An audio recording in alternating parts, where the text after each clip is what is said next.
রণক্ষেত্রের রূপ নিয়েছে হরমুজ প্রণালী। তেহরানের বিরুদ্ধে হুমকি ও হামলা অব্যাহত রাখায় যুক্তরাষ্ট্র ও ইসরায়েল তো বটেই, তাদের অংশীদারদের তেলবাহী জাহাজেও হামলা অব্যাহত রেখেছে ইরান। ক্রমেই ঝুঁকি বাড়ছে বিশ্বের 20% জ্বালানি সরবরাহকারী নৌ রুটে।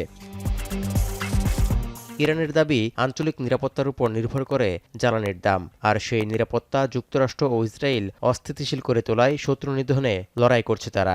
এই যুদ্ধে হরমুজ প্রণালী দিয়ে ওয়াশিংটন, তেল আবিব এবং তাদের মিত্রদের 1 লিটার তেলও পার হতে দেয়া হবে না বলে হুঁশিয়ার করেছে তেহরান। এমনকি যুদ্ধ চলতে থাকলে প্রতি ব্যারেল জ্বালানি তেলের দাম $200 পৌঁছাবে বলে বিশ্বকে প্রস্তুত থাকার কড়া বার্তাও দিয়ে রেখেছে ইরান। و پایگاه‌هایتان یکی پس از دیگری در آتشی که شعله‌ور کردید می‌سوزد و دوباره خواهد سوخت. নোভা এলইডি টিভি, ঝকঝকে ছবি, নিখুঁত শব্দ, 5 বছরের ওয়ারেন্টি। নোভা মানি সঠিক মান, নিশ্চিত সেবা।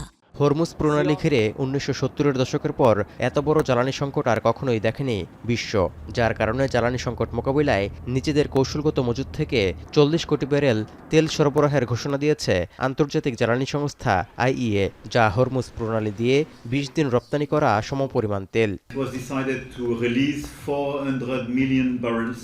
Which is the equivalent more or less of 20 days. G7 represents 70% of this announcement.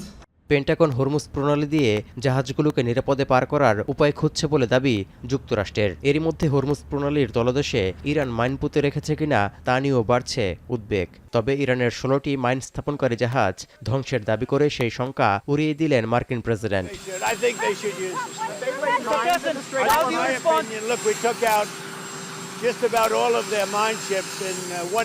তেলের দাম বাড়ার পাশাপাশি ইরান যুদ্ধ দীর্ঘস্থায়ী হওয়ার শঙ্কায় পতনের মুখোমুখি এশিয়া, ইউরোপ ও যুক্তরাষ্ট্রের শেয়ার বাজার। এভাবে চলতে থাকলে বৈশ্বিক মুদ্রাস্ফীতি বাড়বে এবং বিশ্ব অর্থনৈতিক প্রবৃদ্ধি কমার ব্যাপারে শঙ্কা আন্তর্জাতিক মুদ্রা তহবিলের। তৌহিদুর রহমান, এখন বিশ্ব।